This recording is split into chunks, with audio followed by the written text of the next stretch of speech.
오늘 사연 시작하기 전에 무료 버튼인 구독과 좋아요 꼭 눌러주세요. 그러면 여러분들에게 복이 찾아올 거예요. 서울 강서구의 낡은 오피스텔. 창밖으로 회색빛 아파트들이 무한정 펼쳐져 있는 이곳에서 이동우는 벌써 6달을 같은 자리에서 지내고 있었다. 책상 위에는 노트북이 떠 있고 그 앞에는 차가운 커피잔이 놓여 있었다. 커피는 진작 식었지만 이동우는 여전히 화면을 바라보고만 있었다. 마우스를 들었다 놨다를 반복하는 손가락의 움직임 외에는 아무것도 하지 않고 있었다. 이동우는 56세였다. 중견 건설사의 인사팀장으로 10년을 일했던 남자였다. 팀원들을 관리하고 채용 공고를 내고 회의실에서 여러 건의를 주도했던 그는 어느 날 갑자기 그 모든 것을 잃었다. 구조조정이라는 단어는 냉정했다. 명예퇴직이라고 불렀지만 결과는 같았다. 갈 곳 잃은 중년 남자가 되어버렸다는 것이다. 처음 한두 달은 괜찮았다. 쉬어야지 라고 생각했다. 그동안 못 쉬었던 몸을 쉬는 것이 마땅하다고 여겼다. 하지만 한 달이 2달이 되고 2달이 3달이 되면서 그 여유로움은 서서히 무기력으로 변해갔다. 구직 사이트를 뒤지기 시작한 지도 벌써 3달째였다. 이력서를 낸 회사들로부터 돌아오는 것은 늘 거절이었다. 나이가 많다는 것이 이렇게까지 걸림돌이 될 줄은 몰랐다. 인사팀장을 했으면서도 나이 때문에 떨어지는 인생을 맞이할 줄은 몰랐다. 방 안은 침침했다. 햇살이 거의 들지 않는 오피스텔이었기에 낮과 밤의 구분이 모호했다. 이동우는 때때로 시간이 몇 시인지 몰라 휴대폰을 들었다가 내려놓곤 했다. 아무 메시지도 전화도 없었기 때문이다. 연락할 사람이 없는 것은 아니었다. 다만 연락하기가 싫었다. 잘 지내냐고 묻는 친구들의 목소리가 부담스러웠다. 요즘 뭐 하냐는 질문이 무섭게 느껴졌다. 그런 이유로 이동우는 휴대폰을 손에 들기만 하고 누구에게도 전화를 걸지 않았다. 그런데 휴대폰은 자신의 의도와 무관하게 울려 퍼졌다. 화면에 떠오른 것은 엄마였다. 이동훈의 손가락이 얼어붙었다. 잠시 울려대던 벨소리가 멈추고 미처 받지 못했다는 알림이 뜨는 것을 바라보며 그는 한숨을 내쉬었다. 하지만 벨이 또다시 울렸다. 어머니는 포기하지 않는 여자였다. 이동우는 하지 않던 수심한 표정으로 통화 버튼을 눌렀다. 네, 엄마. 휴대폰의 저편에서 들려오는 목소리는 밝고 따뜻했다. 동훈아, 잘 지내니? 요양원에 있는 엄마가 진짜 걱정되는데 너는 밥은 잘 챙겨 먹고 있어? 이동훈의 목구멍이 칼칼했다. 요양원에 있는 이정자는 82살이었다. 아들이 회사를 잃었다는 것을 알면 얼마나 걱정할까 생각하니 입술이 앙상하게 움직였다. 네, 엄마. 회사 잘 다니고 있어요. 일도 많고 음식도 잘 챙겨 먹고 있으니까 걱정하지 마세요. 거짓말은 이렇게 시작되었다. 그것도 가장 가까운 사람에게 내뱉은 거짓이었다. 그 거짓이 입 밖으로 나오는 순간 이동우는 자신이 얼마나 초라해졌는지 깨달았다. 하지만 멈출 수 없었다. 정말이니? 이정자의 목소리에는 의심의 기운이 묻어났지만 곧 안도의 숨이 따라왔다. 그렇다니 다행이다. 요즘 일도 많고 스트레스도 많을 텐데 손가락 아프면 휴식 좀 취해라. 우리 동훈이는 몸이 자산이잖아. 그리고 말야, 한 가지 부탁이 있는데. 뭐예요, 엄마? 편지 한번 써보렴. 엄마한테. 편지 말이야. 요양원 친구들이 아들, 딸한테서 편지 받았다고 자랑하는데 엄마는 아직 못 받았거든. 바쁘겠지만 가끔이라도 편지 한 장 써줄래? 이동우는 침을 삼켰다. 편지라니. 언제 마지막으로 편지를 쓴 것인지 생각해도 나오지 않았다. 학교 다닐 때 친구들에게 돌려 읽히던 그런 편지 말고 진짜 손으로 쓰는 편지 말이다. 네, 엄마. 조만간 꼭 써드릴게요. 이동우는 약속했지만 마음 한구석에서는 그것이 불가능할 것이라는 생각이 들었다. 아버지를 여인 어머니에게 무슨 따뜻한 말을 건넬 수 있을까? 자신이 회사를 잃은 실패한 아들이라는 것을 숨기면서 말이다. 약속이야, 동훈아. 바빠도 가끔씩 편지 한 장이라도 보내줄 수 있겠지? 네, 엄마. 약속할게요. 통화가 끝난 후 이동우는 무언가 무거운 것이 가슴을 누르는 것을 느꼈다. 거짓말은 눈덩이처럼 커지고 있었고 그것을 맞이할 준비가 자신에게는 없었다. 다음 날 이동우는 구직 사이트를 뒤졌다. 관리직, 기획직, 영업직.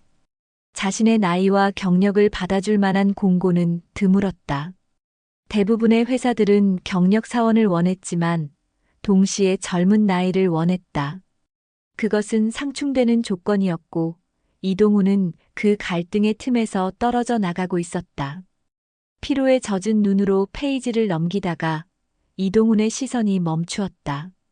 편지 대필 아르바이트 정서 표현 능력자 우대라는 제목이 파란색으로 하이라이트 되어 있었다.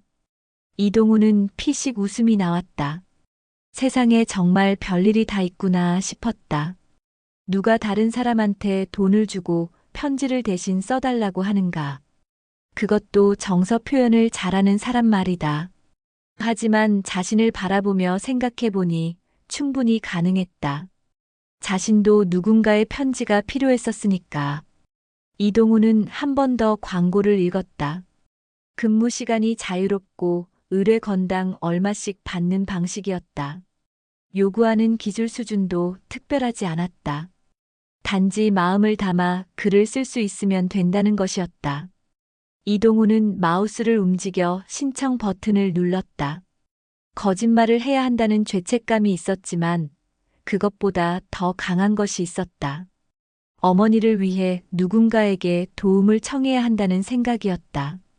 자신이 쓸 수 없는 따뜻한 편지를 자신을 대신해서 누군가 다른 사람이 써주는 것이라면 어머니는 더 좋아하실 수도 있지 않을까? 그렇게 생각하는 것이 이동훈을 더욱 죄스럽게 만들었지만 그는 더는 생각하지 않기로 했다. 밤이 깊어가면서 오피스텔의 불은 켜진 채로 남았다. 이동훈은 침대에 누워 천장을 바라보고 있었다. 거짓말은 한 겹 또 한 겹 더해지고 있었다. 하지만 어머니를 위한 것이라면 그것도 어쩔 수 없는 일이 아닐까. 그렇게 자신을 위로하며 이동훈은 눈을 감았다. 내일은 대필 아르바이트의 결과가 나올 것이었다. 정민아는 카페에 들어서며 한숨을 쉬었다. 28살의 그녀는 방송작가를 꿈꾸며 대학을 졸업했지만 현실은 꿈과 달랐다. 생계를 위해 여러 아르바이트를 전전했고 그중 하나가 편지 대필이었다. 처음에는 이 일이 재미있다고 생각했다. 타인의 감정을 대신 표현하고 그들의 마음을 글로 옮기는 것. 그것은 마치 소설을 쓰는 것처럼 느껴졌다. 하지만 시간이 지나면서 정민아는 알게 되었다. 이 일에는 무거운 책임이 따른다는 것을. 자신이 쓰는 글이 누군가의 삶에 영향을 미친다는 것을. 그래서 정민아는 의뢰인을 만날 때마다 조심스러웠다. 상대방의 목소리에서 감정을 읽고 그들의 눈빛에서 숨겨진 바람을 찾으려고 했다. 카페 구석의 테이블에 앉아있던 이동훈을 보는 순간 정민아는 뭔가 느껴졌다. 검정색 정장을 입은 중년 남자는 어딘가 불안정해 보였다. 손가락이 자꾸만 컵을 집었다 놨다를 반복했고 눈동자는 계속 흔들리고 있었다. 정민아는 조용히 그의 맞은편에 앉았다. 안녕하세요. 저는 편지 대필을 맡은 정민아라고 합니다. 이동훈은 어색한 미소를 지으며 손을 내밀었다. 그 손은 따뜻했지만 손가락은 자꾸만 떨렸다.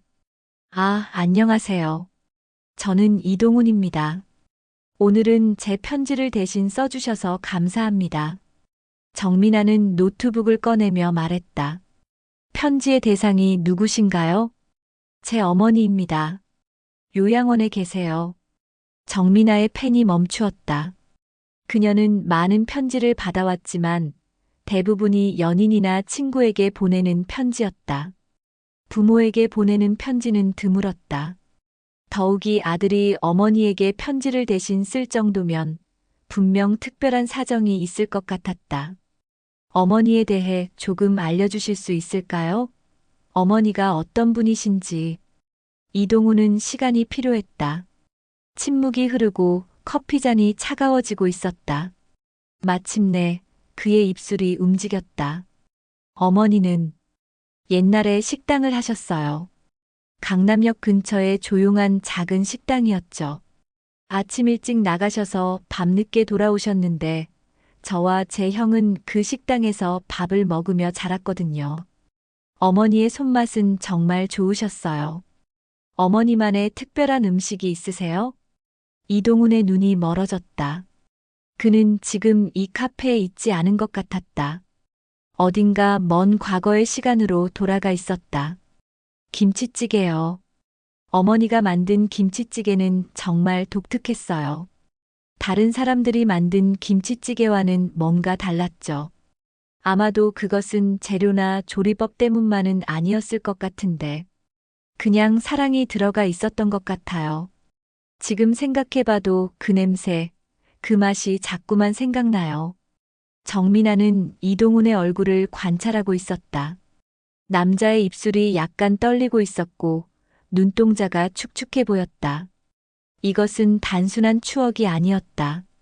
이것은 그리움이었다.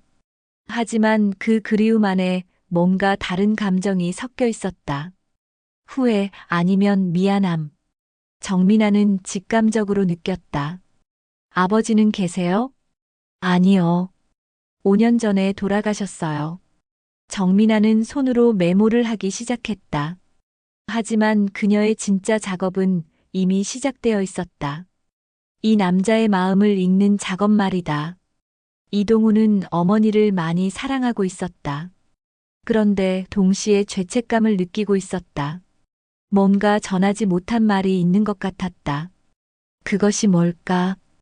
편지의 톤은 어떻게 원하세요? 이동우는 생각했다. 글은 따뜻하게 부탁합니다. 하지만 너무 오글거리지 않게요. 그냥 자연스럽게 마치 제가 직접 쓴 것 같게요. 그 말이 정민아에게는 모순처럼 들렸다. 남자가 자신이 쓴 것처럼 보이게 해달라고 요청하고 있었기 때문이다. 하지만 정민아는 이해했다. 이동우는 자신의 진심을 전하고 싶은데 그것을 어떻게 표현해야 할지 몰라 하고 있었던 것이다. 알겠습니다. 며칠 뒤에 초안을 보여드릴게요. 카페를 나오며 정민아는 깊은 생각에 잠겼다. 이동훈의 모습이 자꾸만 떠올랐다. 그가 김치찌개를 말할 때의 목소리, 그리고 그 목소리 안에 담긴 그리움. 그것은 단순한 음식에 대한 추억이 아니었을 것이다. 그것은 어머니와의 연결고리였고, 잃어버린 무언가였고, 다시 찾고 싶은 마음이었을 것이다. 정민아는 그날 밤 새벽까지 편지를 썼다. 엄마, 서울은 이제 벚꽃이 폈어요. 거리의 벚꽃나무 아래를 지나가며 생각했어요. 엄마가 만든 김치찌개 냄새 말이에요. 어렸을 때 아버지와 형과 함께 엄마 식당에서 먹던 그 밥. 지금은 그때보다 세상이 더 많아졌어도 그 맛만큼 따뜻한 것은 없었어요. 엄마가 지금 어떻게 지내시는지 자주 뵙지 못해서 미안해요. 곧 찾아뵐 테니 건강하게 계세요. 정민아는 글을 읽고 또 읽었다. 이것은 거짓이 아니었다. 이것은 이동훈이 진정으로 느껴야 하는 감정들이었다. 정민아는 그저 그것을 언어로 옮겨 놓았을 뿐이었다. 편지를 받은 이동훈은 며칠을 그것을 들었다 놨다를 반복했다. 글씨가 자신의 것이 아니라는 것을 알고 있었지만 그래도 그 안에 무언가 자신의 마음이 들어가 있다고 느껴졌다. 그는 요양원으로 편지를 보냈다. 며칠 뒤 요양원의 간호사가 전화를 걸었다. 이동훈 씨, 어머님이 편지를 받으시고 정말 좋아하셨어요. 계속 읽으시더니 나중에 조용히 우시더라고요. 편지를 읽다가 말이에요. 전화를 건 간호사의 목소리에는 따뜻함이 담겨 있었다. 하지만 이동훈의 얼굴은 복잡하게 일그러져 갔다. 자신이 직접 쓰지 않은 편지, 다른 사람의 손으로 빚어진 말들. 그것이 어머니의 눈물을 흘리게 했다. 저 희한한데요. 우리 아들이 이렇게 감성적인 줄 몰랐어요. 내가 낳은 아이가 이렇게 따뜻한 마음을 갖고 있었다니. 편지를 읽으면서 정말 그렇게 생각했거든요. 우리 아들이 좀 많이 자란 것 같아요. 간호사의 말이 끝나고 이동훈은 한참을 침묵으로만 응했다. 죄책감이 가슴을 누르고 있었다. 하지만 동시에 뭔가 다른 감정도 있었다. 어머니가 자신을 이렇게 자랑스럽게 생각해주고 있다는 것이, 자신이 이렇게까지 어머니를 사랑하고 있었다는 것이 드러난 것이 이렇게 좋을 줄은 몰랐다. 밤이 되자 이동훈은 술을 마시기 시작했다. 편의점에서 사온 소주 한 병을 책상 앞에 놓고 작은 잔에 따라 마셨다.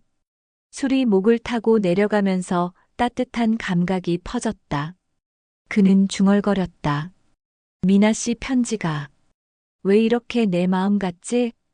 다음 날 이동훈은 다시 정민아에게 연락했다. 한 가지 더 부탁이 있는데 다음 편지를 써주실 수 있을까요?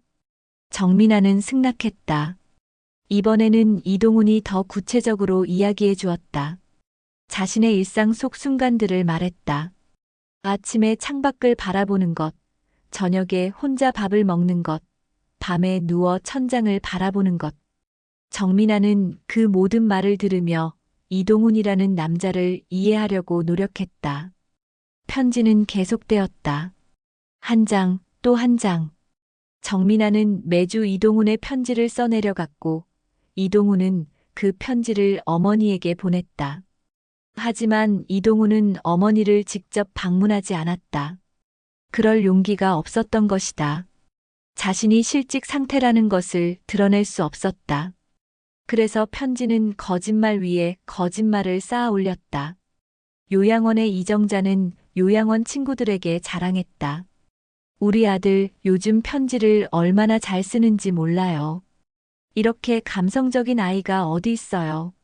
내가 낳은 보람이 있다니까. 친구들이 웃음을 터뜨렸다. 하지만 이정자의 마음은 진지했다. 아들의 편지 한 장이 그녀의 하루를 온통 밝게 만들었다. 무료한 요양원의 일상 속에서 아들의 글은 등불이었다. 시간은 빠르게 흘러갔다. 계절이 바뀌고 봄은 여름으로, 여름은 가을로 접어들었다. 이동훈과 정민아 사이의 편지 대필은 이제 단순한 거래를 넘어선 무언가가 되어 있었다.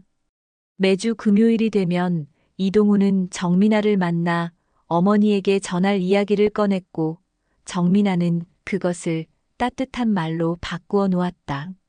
정민아는 점점 이동훈의 목소리를 흉내내기 시작했다. 처음에는 의식적으로 했던 것이 나중에는 자연스럽게 되었다. 이동훈이 말하는 방식, 그가 강조하는 부분, 그가 웃을 때의 뉘앙스, 모든 것이 정민아의 손에 녹아들었다. 그의 편지는 점점 더 깊어지고 더 개인적이 되었다. 요즘 회사 일로 힘들지만 엄마가 해주던 미역국 생각하면서 버티고 있어요. 생일 아침마다 엄마가 끓여주던 그 미역국. 검은 미역도 부드럽고 국물도 시원한데 뭐가 이렇게 맛있었는지. 요즘 서울에서 사 먹는 미역국은 다 인스턴트 같아요. 엄마, 내가 엄마처럼 누군가를 지켜주는 사람이 되고 싶어요.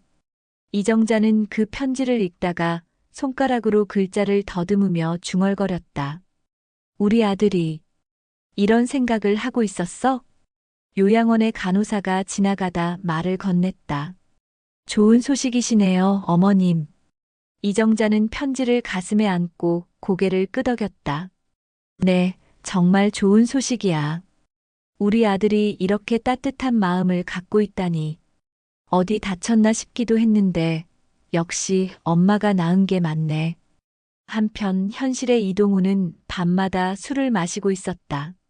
구직 활동은 계속되고 있었지만 떨어지는 것도 계속되고 있었다.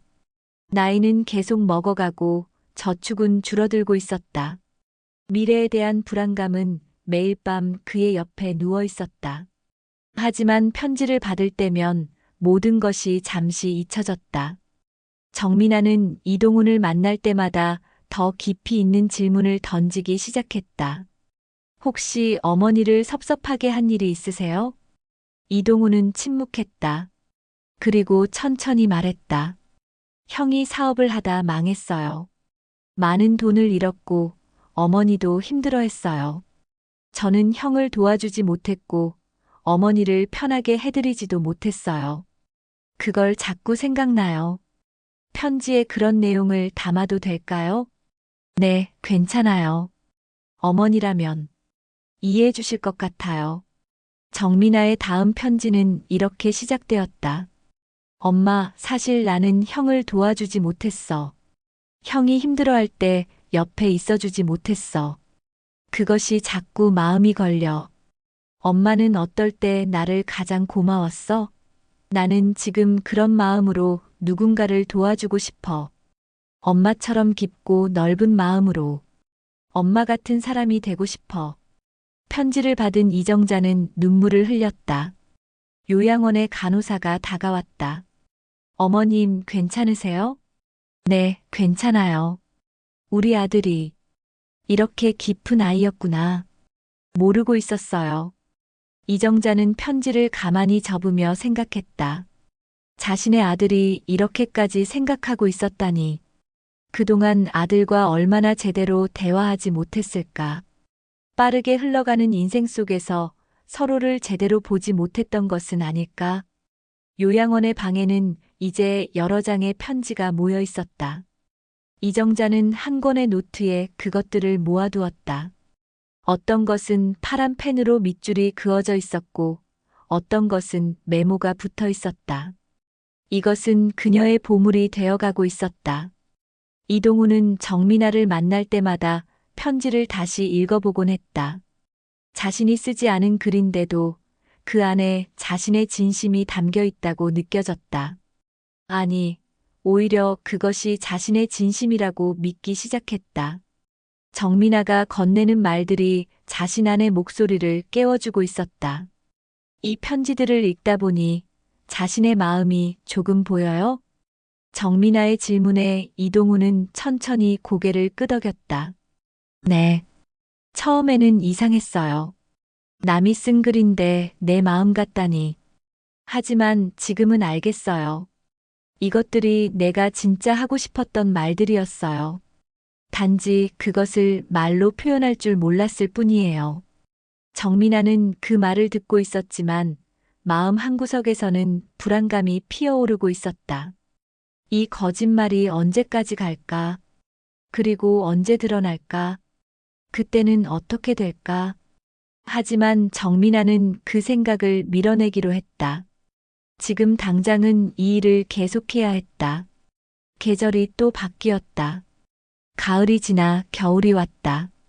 이동우는 여전히 구직 활동을 하고 있었지만 점점 포기하는 마음이 커지고 있었다. 그 대신 정민아와 만나는 시간을 기다리고 있었다. 매주 금요일 같은 카페에서 만나는 그 시간이 이동훈에게는 유일한 위로였다. 정민아도 마찬가지였다.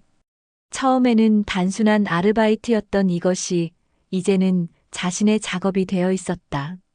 이동훈의 이야기를 듣고 그것을 글로 만드는 것. 그것은 어떤 종류의 창작이었고 어떤 종류의 예술이었다. 정민아는 이동훈을 통해 인간을 더 깊이 이해하게 되었다. 다음 편지는 어떻게 할까요? 이동훈은 한참을 생각했다. 이번엔 정말 깊은 마음을 담은 편지를 써주시겠어요? 어머니께 진짜 중요한 말들, 지금까지 못했던 말들. 정민아는 이동훈의 눈을 바라봤다. 그 눈빛에는 뭔가 절박함이 있었다. 정민아는 알아챘다. 이동훈이 지금 자신에게 편지를 쓰라고 하는 것은 자신을 통해 어머니에게 자신의 진짜 마음을 전하고 싶은 것이었다. 좋아요. 가장 따뜻하고 가장 진심 어린 편지를 쓸게요. 그 겨울밤 정민아는 새벽까지 펜을 놀렸다.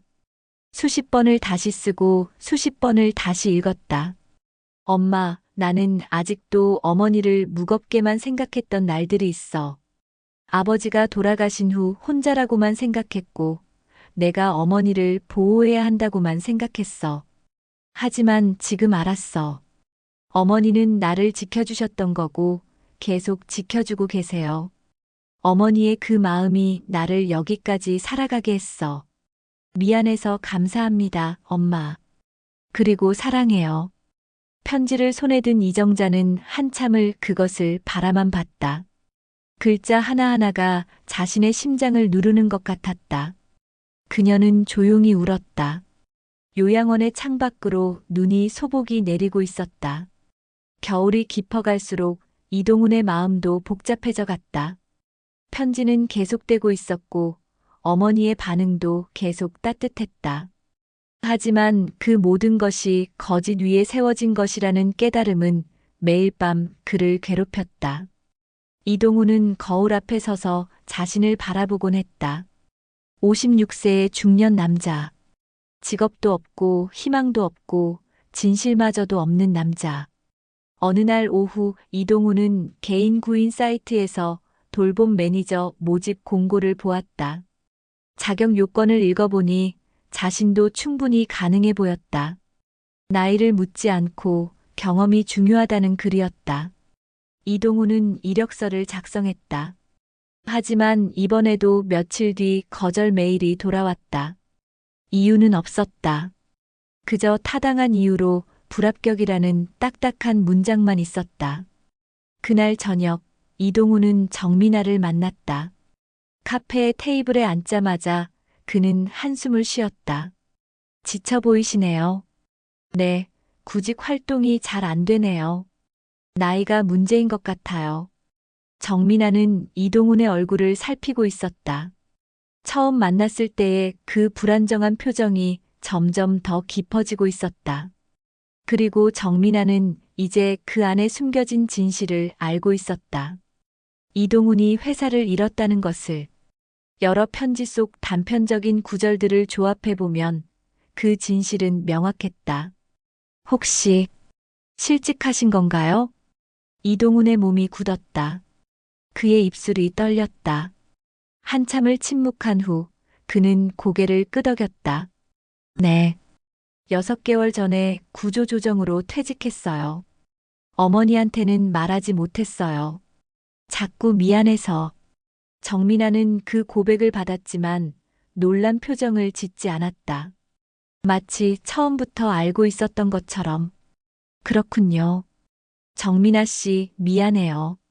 처음부터 이렇게 거짓말을 하면서 당신한테 부탁했어요. 당신이 써주신 편지들이 전부 거짓말 위에 세워진 거고. 정민아는 손을 들어 이동훈을 멈추게 했다. 아니에요. 그 편지들이 거짓은 아니잖아요. 어머님이 느끼신 감정은 진짜니까요. 그리고 당신의 마음도 진짜고요. 하지만 내가 쓰지 않았어요. 맞아요. 하지만 당신이 전하고 싶었던 것들이잖아요.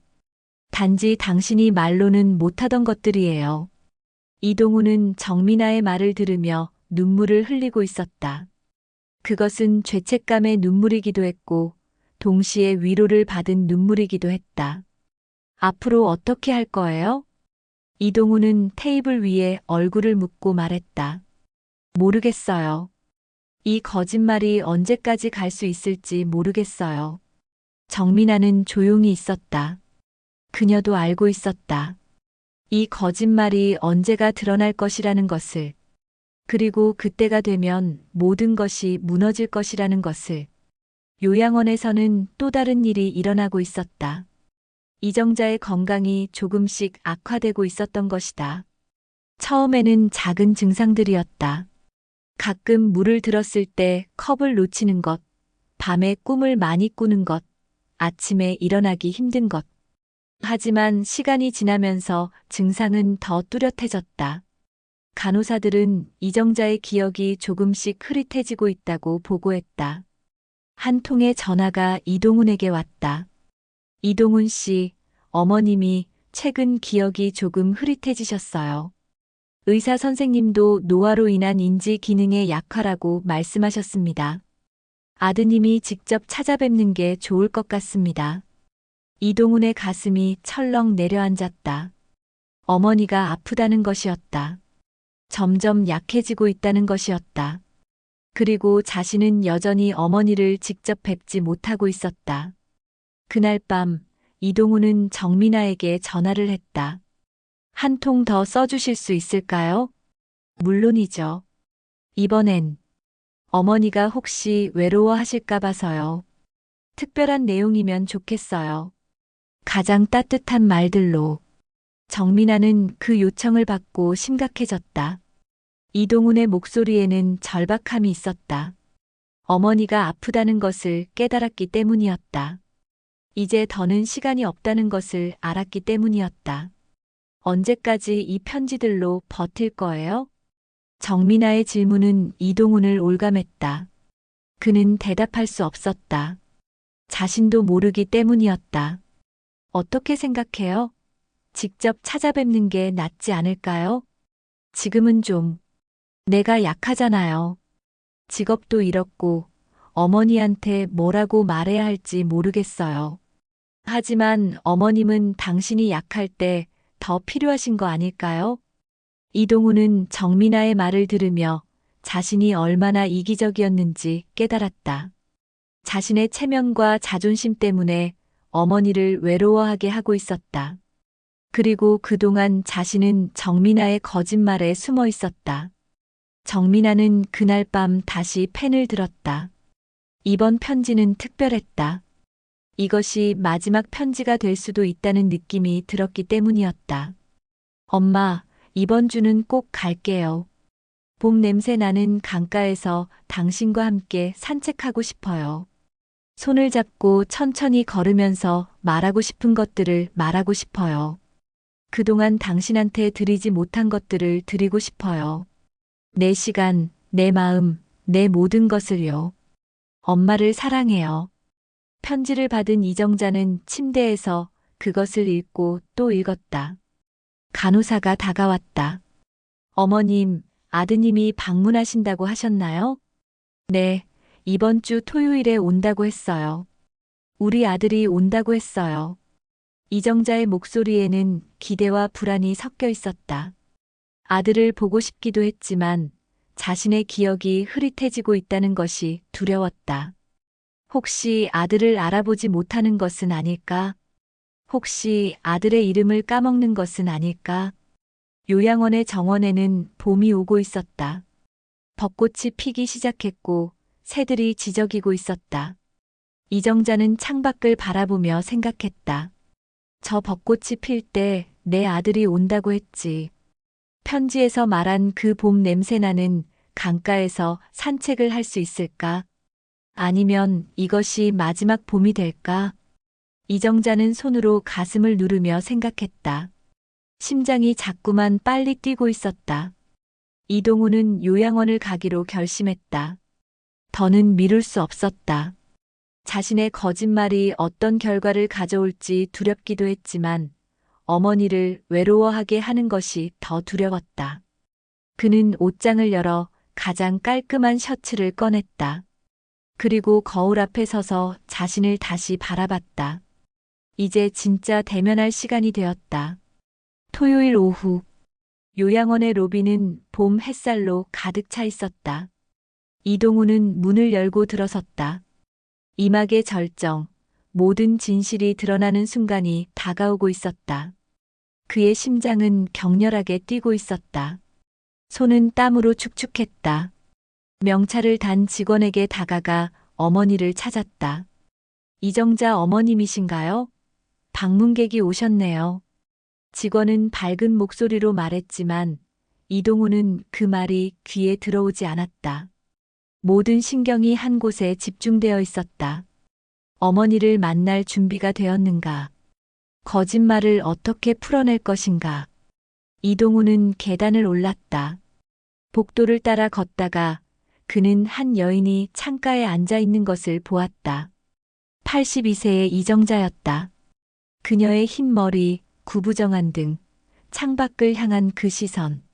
모두가 낯설으면서도 너무나 친숙했다. 엄마. 이동훈의 목소리는 떨리고 있었다. 이정자가 돌아봤다. 그녀의 눈이 아들을 찾았다. 하지만 그 눈에는 혼란이 있었다. 마치 누군가를 인식하려는 듯하지만 확실하지 않은 표정이었다. 동훈아. 그 한마디가 이동훈의 가슴을 깨물었다. 불확실한 목소리. 자신의 아들을 완전히 확신하지 못하는 목소리였다. 네, 엄마. 저 왔어요. 이동훈은 어머니의 옆에 앉았다. 이정자는 천천히 아들의 얼굴을 살펴봤다. 마치 판독하려는 듯이. 우리 동훈이 맞나? 이렇게 오랜만에 보니까 낯설기만 하네. 그 말이 이동훈을 찔렀다. 자신이 얼마나 오랫동안 어머니를 찾아뵙지 않았는가. 그동안 어머니는 얼마나 외로웠을까. 미안해요, 엄마. 제가 못 찾아뵀어서 정말 미안해요. 아니, 뭐가 미안한 거야. 일이 바쁘신 거지. 어머니가 알아. 당신은 잘 다니고 있잖아. 편지로 충분했어. 이정자의 말이 이동훈을 더욱 무참하게 만들었다. 어머니는 여전히 거짓말을 믿고 있었다. 자신이 일을 하고 있다고 생각하고 있었다. 그 순간 요양원의 복도에서 한 발자국 소리가 들렸다. 누군가가 이동훈을 찾고 있는 것처럼 보였다. 그리고 얼마 지나지 않아 정민아가 복도 끝에 나타났다. 정민아는 요양원의 직원에게 무언가를 물어보고 있었다. 그리고 이정자의 방을 가리키고 있었다. 그녀는 이동훈을 찾고 있었던 것이었다. 정민아가 방 안으로 들어왔을 때 공기가 멈추어진 것 같았다. 혹시 이정자 어머님 뵈러 오셨어요? 정민아의 목소리는 조심스러웠다. 하지만 그것은 이미 늦어버렸다. 이정자가 정민아를 바라봤다. 그리고 그 얼굴을 보는 순간 무언가가 이정자의 뇌에서 깨어나는 듯했다. 당신은 누구신데? 제가 정민아예요. 대필 아르바이트 하는 사람이에요. 요양원 직원의 얼굴이 놀람으로 가득 찼다. 대필. 이요? 그 순간이었다. 침묵이 폭발하는 순간. 이정자의 눈이 커졌다. 대필? 정민아는 이정자의 눈을 마주쳤다. 그리고 이동훈의 얼굴을 보았다. 모든 것이 한순간에 드러나고 있었다. 어머님, 죄송합니다. 저는 그냥 부탁받은 대로. 정민아의 말이 끝나기 전에 이정자가 손을 들었다. 그 손이 떨리고 있었다. 그럼 그 편지들 전부 내 아들이 쓴 게 아니었단 말이에요? 침묵이 방을 가득 채웠다. 그 침묵 속에 모든 거짓말이 음악처럼 울려 퍼지고 있었다. 이정자는 천천히 고개를 돌렸다. 그리고 아들을 바라봤다. 그 눈에는 분노보다 상처가 더 크게 묻어났다. 왜 그랬니? 나는 내 글 하나에 하루를 버텼는데. 그 말이 이동훈을 완전히 무너뜨렸다. 그는 입술을 깨물며 말했다. 엄마, 미안해요. 정말 미안해요. 미안하다고? 내가 하는 말이 무슨 미안을 의미하는 거니? 이정자의 목소리에는 이제 힘이 없었다. 다만 상처만 있을 뿐이었다. 그녀는 창밖을 바라봤다. 봄 햇살이 여전히 따뜻했지만 그 햇살이 이제는 차갑게 느껴졌다. 6개월 전에 회사를 그만뒀어요. 구조조정으로 직업을 잃었어요. 엄마에게 말할 용기가 없었어요. 그래서 편지를 대신 써주는 사람을 찾았어요. 이정자는 여전히 창밖을 보고 있었다. 하지만 그녀의 어깨가 떨리고 있었다. 그 편지들이 사실이 아니었다는 뜻이니? 아니에요, 엄마. 편지의 감정은 진짜였어요. 내가 엄마를 사랑한다는 것, 엄마가 보고 싶다는 것, 그 모든 것들이 진짜였어요. 단지 내가 쓰지 않았을 뿐이에요. 그게 무슨 상관이 있어? 내가 믿었던 것이 전부 거짓이었단 말이야. 내 아들이 이렇게까지 날 속일 수 있다니. 이정자는 천천히 일어났다. 그리고 이동훈에게 등을 돌렸다. 나가. 얘기하고 싶지 않아. 미안하다고 말하지 마. 그런 말을 들으면 더 화난다. 이동훈은 움직이지 못했다. 정민아도 마찬가지였다. 요양원의 복도에서 들려오는 먼 발자국 소리가 있을 뿐, 방 안은 침묵으로 가득 차 있었다. 엄마, 제발. 나가. 내가 얘기하고 싶지 않다고 했어. 이정자의 목소리는 작았지만 그 안에 담긴 상처는 깊었다. 이동훈은 일어섰다. 그리고 정민아를 바라봤다. 그녀의 눈에도 눈물이 맺혀 있었다. 둘은 요양원을 나왔다. 복도를 따라 계단을 내려왔다. 아무 말도 하지 않았다. 말할 말이 없었다. 요양원의 정원에는 벚꽃이 소복이 내리고 있었다. 이동훈은 벤치에 앉았다. 정민아도 그의 옆에 조용히 앉았다. 죄송합니다. 제가 나서서 말했어야 했나요? 이동훈은 고개를 저었다. 아니에요. 지쪽이 맞았어요. 거짓말은 결국 이렇게 드러나게 돼 있죠. 벚꽃잎들이 그들의 옷에 떨어지고 있었다. 그리고 요양원의 창가에는 여전히 이정자의 모습이 보였다. 그녀는 창밖을 바라보고 있었다. 마치 다시는 누군가를 믿지 않겠다는 결심을 하듯이. 요양원의 정원에는 봄 햇살이 소슬하게 내리쬐고 있었다. 이동훈과 정민아는 벤치에 나란히 앉아 있었지만 그들 사이에는 깊은 골짜기가 흐르고 있었다. 마음의 골짜기였다. 한참을 침묵이 흐른 후 정민아가 입을 열었다. 죄송해요. 저도 이렇게까지 될 줄 몰랐어요. 그냥 당신을 도와주고 싶었을 뿐이에요. 이동훈은 정민아를 바라봤다. 그녀의 눈에는 눈물이 맺혀 있었다. 하지만 정민아는 울지 않고 있었다. 마치 이미 충분히 울었다는 듯이. 미안합니다. 정민아 씨, 당신 잘못이 아니에요. 내가 거짓말을 선택한 거니까요. 하지만 저도 알고 있었어요. 처음부터 뭔가 이상하다는 것을. 당신이 회사에 다니지 않는다는 것을. 그런데도 계속했어요. 정민아의 말이 끝나고 이동훈은 하늘을 올려다봤다. 봄 하늘은 파랗고 맑았다. 그 하늘을 보고 있자니 자신의 삶이 얼마나 어두웠는지 깨달을 수 있었다. 정민아 씨, 혹시 당신은 왜 이 일을 계속했어요? 나한테 직접 말할 수도 있었잖아요. 정민아는 한참을 생각했다. 그리고 천천히 말했다. 처음에는 그냥 일이었어요. 돈이 필요했고 당신이 내게 일을 주었으니까요. 하지만 시간이 지나면서 달라졌어요.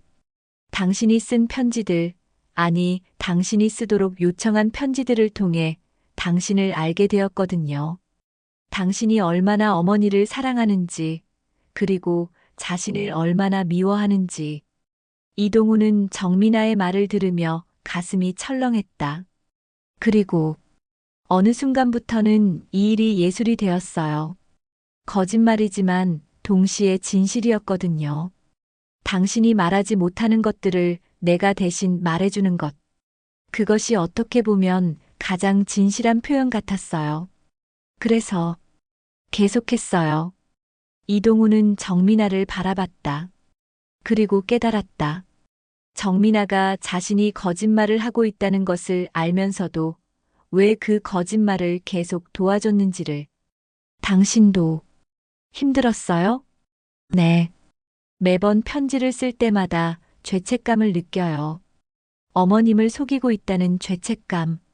하지만 동시에 당신과 어머님을 연결하고 싶다는 마음도 있었어요. 거짓말이라도 그것이 당신들을 가까워지게 할 수 있다면 좋겠다는 마음이 있었어요. 정민아의 눈에서 눈물이 흐르기 시작했다. 그것을 본 이동훈도 따라 울기 시작했다. 둘 다 무언가 깨진 것 같은 느낌을 받고 있었다. 무언가 아름다웠던 것이 깨져나가는 것 같은 느낌 말이다. 정민아 씨, 제 편지를 보셨어요? 네, 봤어요. 당신이 도와주지 않았다면 전 아마 지금까지도 어머니한테 거짓말만 했을 것 같아요. 당신이 없었다면 저는 어머니를 만날 용기도 없었을 거고 이렇게 대면할 일도 없었을 거예요. 정민아는 이동훈의 말을 듣고 있었지만 대답하지 않았다. 대답할 말이 없었던 것이다. 그렇지만 이제는 내가 직접 시작해야 할 것 같아요. 당신이 대신해 줄 수는 없을 것 같아요. 이제는 내 목소리로 당신에게 말해야 할 것 같아요. 이동훈은 일어섰다. 그리고 정민아를 바라봤다. 감사했어요. 정말 감사했어요. 그 모든 거짓말과 이 폭로조차도요. 왜냐하면 당신이 없었다면 나는 영원히 어머니를 만나지 못했을 테니까요. 정민아도 일어났다. 그리고 이동훈에게 말했다. 당신이 할 일은 어머니께 직접 편지를 쓰는 거예요. 당신의 글씨로, 당신의 목소리로요. 비록 서툴고 삐뚤릴지 몰라도 그것이 어머니가 원하는 것일 거예요. 그 밤 이동훈은 노트와 펜을 들었다. 손이 떨렸다. 펜을 잡는 것조차 어려웠다. 하지만 그는 글을 쓰기 시작했다. 자신의 손으로 처음으로 엄마, 이제야 제 손으로 편지를 씁니다. 펜이 종이 위에서 천천히 움직였다. 글씨는 틀렸다. 어색했다. 마치 아이가 쓴 글씨 같기도 했다. 하지만 그것이 이동훈의 첫 번째 진짜 편지였다. 미안해요. 그동안 제 마음을 다른 사람의 손에 맡겼어요. 약하고 초라해서 당신에게 직접 가지 못했어요. 하지만 그 편지들, 다른 사람이 써준 편지들 덕분에 저는 제 마음을 다시 찾을 수 있었어요. 그 편지들을 읽다 보니 내가 얼마나 당신을 사랑하고 있었는지 알 수 있었어요. 그리고 당신이 내게 얼마나 중요한 사람인지도 알 수 있었어요. 이동훈은 손가락을 깨물며 생각했다. 무엇을 더 써야 할까? 뭐라고 말해야 당신이 이해할까? 당신은 나를 혼자 두지 않으셨어요. 요양원에 가신 후에도 매번 전화하면서 내가 잘 지내는지 물어봐 주셨어요. 그리고 그 편지들을 받으실 때마다 행복해 하셨어요. 아, 그 편지들이 모두 다른 사람이 쓴 것이었다는 게 얼마나 미안한지 모르겠어요. 밤이 깊어가면서 이동훈은 계속 썼다. 틀린 글씨로 서툰 문장으로 하지만 진심으로 페이지를 넘기고 또 넘겼다. 마침내 그는 펜을 내려놓았다. 엄마, 다시 만나요. 이번엔 제가 직접 당신을 안아드릴 거예요. 이동훈은 편지를 봉투에 넣었다. 그리고 그것을 3번이나 읽었다. 엉망진창인 글씨, 때때로 잉크가 번지는 곳도 있었고, 펜이 찍어내린 반점도 여러 곳에 있었다. 하지만 그것이 가장 소중한 편지였다. 요양원에서 이정자는 여전히 창가에 앉아 있었다. 간호사가 다가왔다. 어머님, 괜찮으세요? 이정자는 대답하지 않았다. 그녀는 그동안 받은 편지들을 손에 들고 있었다. 수십 장의 편지. 그것들을 하나하나 들었다 놨다를 반복하고 있었다. 그리고 한 가지를 깨달았다. 그 편지들이 누가 썼든 간에 그 안에 담긴 감정은 진짜였다는 것을. 간호사님, 이것들 봐요. 우리 아들이 쓴 거라고 생각했는데. 네, 어머님. 저도 들었어요. 대필 일이었다고요. 그런데도 감정은 진짜 같아요. 읽으면서 한 번도 거짓이라는 생각을 하지 못했어요. 단지 우리 아들이 이렇게까지 따뜻한 아이였나 싶을 뿐이었어요. 간호사는 이정자의 손을 잡아주었다. 어머님, 아드님이 정말 당신을 사랑하는 것 같은데요. 그렇긴 한데, 이렇게 속이면서까지요? 그렇지만 이정자의 목소리에는 이미 화가 진정되고 있었다. 남은 것은 다만 상처와 혼란, 그리고 어딘가 모를 이해였다. 자신의 아들이 왜 이렇게까지 했는지 이해하려는 노력이었다. 다음 날 우편 배달부가 편지를 가져왔다. 이정자는 그것을 받았을 때 한눈에 알아봤다. 이동훈의 필체였다. 서툴고 어색하고 불안정하지만 분명 그의 손으로 쓴 글이었다. 이정자는 손을 떨며 편지를 폈다. 요양원의 마당은 완연한 봄으로 물들어 있었다. 벚꽃은 지고 새로운 녹색잎이 나무에 돋아나고 있었다. 이정자는 간호사의 도움을 받아 휠체어에 앉았다. 그녀의 옆에는 이동훈이 있었다. 그는 어머니의 휠체어를 조용히 밀고 있었다. 동훈아, 이 정도면 충분해. 너무 빨리 밀지 마라. 네, 엄마. 천천히 갈게요. 이동훈의 목소리에는 온순함이 있었다. 그것은 전에 없던 목소리였다. 아들이라기보다는 하인처럼 들릴 정도로 조심스러운 목소리였다. 편지를 받은 후 이정자는 며칠을 생각했다. 그 편지 속의 글씨 하나하나가 자신의 마음을 파고들었다. 그리고 깨달았다. 자신의 아들이 이 모든 것을 하면서 얼마나 고통받았을까. 얼마나 자신을 죄책감으로 괴로워했을까. 결국 이정자가 보낸 편지는 짧았다. 동훈아, 엄마는 이제 알았다. 당신이 왜 그랬는지, 당신이 나한테 얼마나 미안해하는지. 그래서 엄마도 말하고 싶다. 당신이 약할 때일수록 내가 당신의 옆에 있어야 한다는 것을 다시 한번 시작해보자. 처음부터. 그 편지를 받고 이동훈은 요양원으로 갔다. 이번에는 거짓말 없이, 위장 없이, 그저 자신의 모습 그대로 가서 어머니를 만났다. 안녕하세요, 엄마. 우리 동훈이 왔네. 이정자의 목소리는 이전과 달랐다. 그 안에는 분노도 원망도 없었다. 다만 모성만이 있었다. 무조건적인 사랑이 흐르고 있었다. 엄마, 미안해요. 정말 미안하다고 자꾸 말하지 마라. 그게 더 마음 아파. 이정자는 아들의 손을 잡았다. 그 손은 차갑고 떨리고 있었다. 당신이 어려워하고 있다는 것, 엄마는 이미 알았어. 그 편지들 덕분에 말이야. 그 편지들이 누가 썼든 간에 나는 당신의 진심을 읽을 수 있었어. 하지만 거짓이었어요. 제가 직접. 뭐가 거짓인데? 당신이 나를 사랑한다는 게 거짓이었어? 당신이 나를 그리워했다는 게 거짓이었어? 당신이 자신을 미워한다는 게 거짓이었어? 이동훈은 입을 다물었다. 어머니의 말이 맞았다.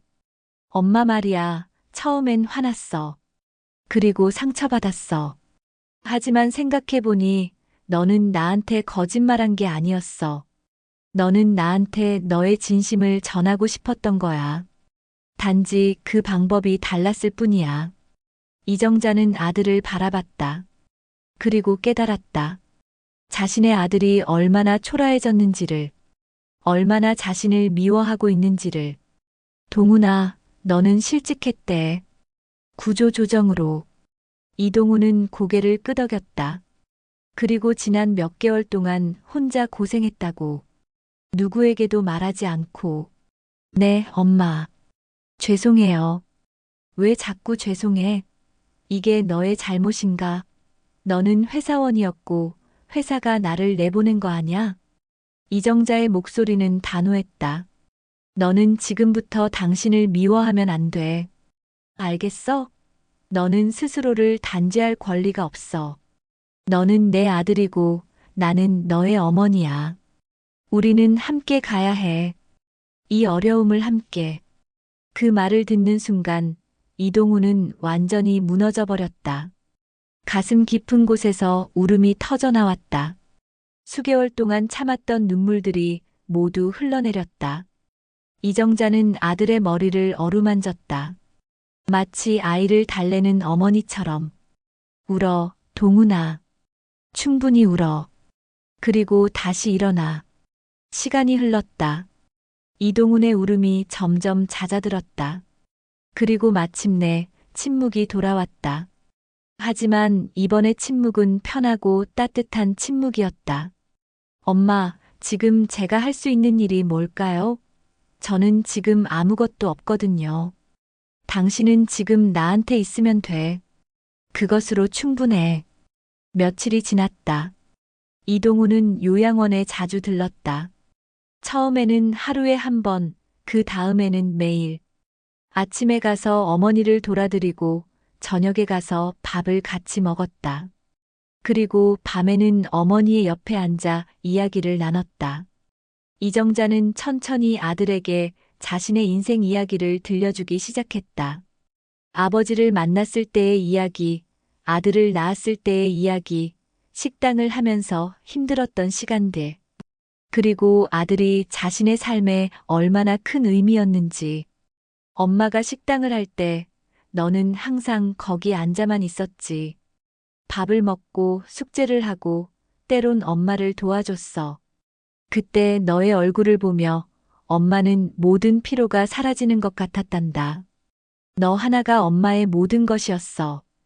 이동우는 어머니의 말을 들으며 어린 시절을 떠올렸다. 식당의 부엌, 어머니의 뒷모습, 그리고 김치찌개 냄새. 엄마, 다시 한 가지 물어봐도 돼요? 뭐? 편지에서 어머니가 처음부터 다시 시작하자고 했는데 무슨 뜻이었어요? 이정자는 환하게 웃었다. 우리가 서로를 다시 알아가자는 뜻이지. 지금까지 엄마와 너는 마주만 보고 있었던 것 같아. 진짜 대면을 한 적이 없었어. 그래서 이제 처음부터 다시 시작하자는 거야. 나는 지금 여기에 있고 너도 지금 여기에 있다는 것을 인식하면서. 요양원의 정원에서 이들은 자주 산책을 했다. 이동훈이 휠체어를 밀고 이정자가 앞을 바라보며 걷는 모습. 봄 햇살이 그들의 등을 데우고 있었다. 동훈아, 이제 뭐 할 거니? 글쎄요, 엄마. 당분간은 당신을 돌아드리고 그 다음엔 일을 찾아야 할 것 같아요. 그래. 서두르지 말고. 너는 자격 있는 사람이야. 시간이 걸릴 뿐이야. 감사해요, 엄마. 요양원의 창가에는 이제 수십 장의 편지가 정렬되어 있었다. 정민아가 써준 편지들, 그리고 이동훈이 직접 쓴 편지들. 그것들이 섞여 있었지만 이정자는 구분하지 않았다. 모두가 소중한 편지였다. 모두가 사랑의 증거였다. 어느 날 이동훈은 정민아에게 전화를 했다. 정민아 씨, 안녕하세요. 안녕하세요, 이동훈 씨. 어머니가 당신을 만나고 싶으신데요. 감사를 드리고 싶다고. 전화 저편에서 정민아의 목소리가 흔들렸다. 정말요? 네. 어머니는 당신이 쓰신 편지들 덕분에 제 진심을 알 수 있었다고 하셨어요. 그래서 정말 감사하신대요. 정민아는 눈물을 흘리고 있었다. 감사해요. 그런 말씀을 듣고 싶었어요. 저도 지금까지 죄책감을 갖고 있었는데 이제 조금 풀리는 것 같아요. 요양원의 정원에서 이정자는 정민아를 만났다. 그리고 그녀의 손을 잡으며 말했다. 고마워. 너 때문에 내가 내 아들을 다시 알 수 있었어. 거짓말일지라도 그것이 진심을 전하는 방법이었다면 나는 그것도 감사해. 정민아는 이정자의 손을 꼭 잡았다. 그리고 말했다. 어머님, 저도 배웠어요. 이 일을 하면서 무엇이 진실인지, 무엇이 거짓인지 더는 구분할 수 없게 되었어요. 단지 사랑이 전해지면 그것으로 충분하다는 것을 배웠어요. 봄 햇살이 세 사람의 위에 내려쬐고 있었다. 그리고 바람이 벚꽃잎을 흩어보냈다. 시간은 흘러갔다. 계절은 여름으로, 그 다음 가을로, 그 다음 겨울로 변했다. 1년이라는 긴 시간이 이들의 삶 위를 지나갔다. 이동우는 그동안 작은 출판사의 편집자로 일하기 시작했다. 나이 때문에 거절을 받기도 했지만 마침내 자신을 받아준 회사를 찾았다. 그곳에서 그는 자신의 경험을 살려 글을 다루는 일을 했다. 정민아는 여전히 대필 일을 하고 있었지만 이제는 그것을 자신의 진정한 직업으로 삼았다. 그녀는 개인 고객뿐만 아니라 기업과 단체의 글을 대필했다. 그리고 틈틈이 자신의 소설을 썼다. 결국 그녀의 첫 번째 소설은 출판사에서 출판되기로 결정되었다. 그 소설의 제목은 편지가 남긴 것들이었다. 요양원의 이정자는 점점 쇠약해지고 있었다. 나이는 83세를 넘었고 그녀의 기억도 계속 흐릿해지고 있었다. 하지만 한 가지는 선명했다. 자신의 아들이 자신의 곁에 있다는 것. 매일 오는 아들을 보는 것이 그녀의 유일한 낙이 되었다. 이동우는 요양원에서 밤을 새는 일도 잦아졌다. 일을 마치고 요양원으로 가서 어머니 곁에 앉아 밤을 지내곤 했다. 때론 어머니가 자는 동안 편지를 읽었다. 그 수많은 편지들, 정민아가 써준 편지들, 그리고 자신이 직접 쓴 편지들. 어느 날 밤 이정자가 잠에서 깨어났다. 시계를 보니 새벽 3시였다. 침대 옆에는 이동훈이 앉아 있었다. 잠든 모습으로. 동훈아. 이정자가 작은 목소리로 불렀다. 이동훈이 벌떡 일어났다. 네, 엄마. 뭐 필요하세요? 너는 밤새 여기서 지켰니? 일이 있지 않아? 내일 하루 쉬기로 했어요. 엄마 옆에 있고 싶었어요. 이정자는 아들의 손을 잡았다. 그 손은 따뜻했다. 그리고 살이 있었다. 자신의 아들은 다시 살아나고 있었다. 동훈아, 말해줄 수 있니? 그때 왜 그렇게까지 했는지, 왜 대필까지 해서 편지를 썼는지. 이동훈은 한참을 생각했다. 그리고 천천히 말했다. 엄마, 당시에는 제가 너무 약해 있었어요. 회사를 잃었다는 것이 제 인생 전부가 무너진 것 같았어요. 그리고 그 부담감을 엄마에게 주고 싶지 않았어요. 엄마는 이미 아버지를 잃으셨고, 저는 엄마를 더는 힘들게 하고 싶지 않았어요. 그래서 거짓말을 했어요. 일을 하고 있다고, 잘 살고 있다고. 그 거짓말이 나중에는 너무 커져서 제가 직접 감당할 수 없게 되었어요. 그때 정민아 씨가 저를 도와주신 거예요. 이정자는 아들의 말을 듣고 있었다. 그리고 깨달았다. 그것이 사랑이었다는 것을. 자신을 보호하려는 아들의 사랑이었다는 것을. 동훈아, 엄마한테 말해줄래? 지금 넌 행복니? 이동훈은 어머니를 바라봤다. 그리고 웃음이 나왔다. 그것은 오랜만에 진심 어린 웃음이었다. 네, 엄마. 지금 저는 행복해요. 엄마가 곁에 있으니까요. 날이 밝았다. 요양원의 창밖으로 아침 햇살이 들어왔다. 이정자는 다시 잠이 들었고 이동우는 그녀의 곁에 앉아 있었다. 손을 잡은 채로. 그 봄이 왔을 때 이정자는 마지막 편지를 받았다. 이동훈이 직접 쓴 편지였다. 엄마, 이번 봄도 벚꽃이 폈어요. 작년 봄의 벚꽃과 같은 것 같으면서도 뭔가 다른 것 같아요. 아마도 그것은 내가 달라졌기 때문일 것 같아요. 엄마, 고마워요. 제 인생을 다시 살아가게 해주셔서. 당신의 사랑 덕분에 저는 제 모습을 되찾을 수 있었어요. 봄이 지나고 여름이 오고 시간이 흘러가겠지만 엄마를 잊지 않을 거예요. 왜냐하면 당신은 내 인생의 모든 계절이니까요. 이정자는 그 편지를 가슴에 안고 조용히 울었다. 간호사가 다가왔을 때 이정자는 이미 잠이 들어 있었다. 그리고 그대로 깨어나지 않았다. 봄 햇살이 요양원의 창을 통해 들어오고 있었다. 이동우는 어머니의 장례식을 하며 서 있었다. 관 위에는 어머니의 사진이 놓여 있었다. 그 옆에는 수십 장의 편지가 조심스럽게 놓여 있었다. 어머니가 남긴 모든 편지들. 정민아도 장례식에 조용히 참석했다. 그녀는 관 앞에 서서 속삭였다. 어머님, 저도 덕분에 많이 배웠어요. 거짓과 진실의 경계가 얼마나 모호한지, 그리고 사랑이 얼마나 위대한지요.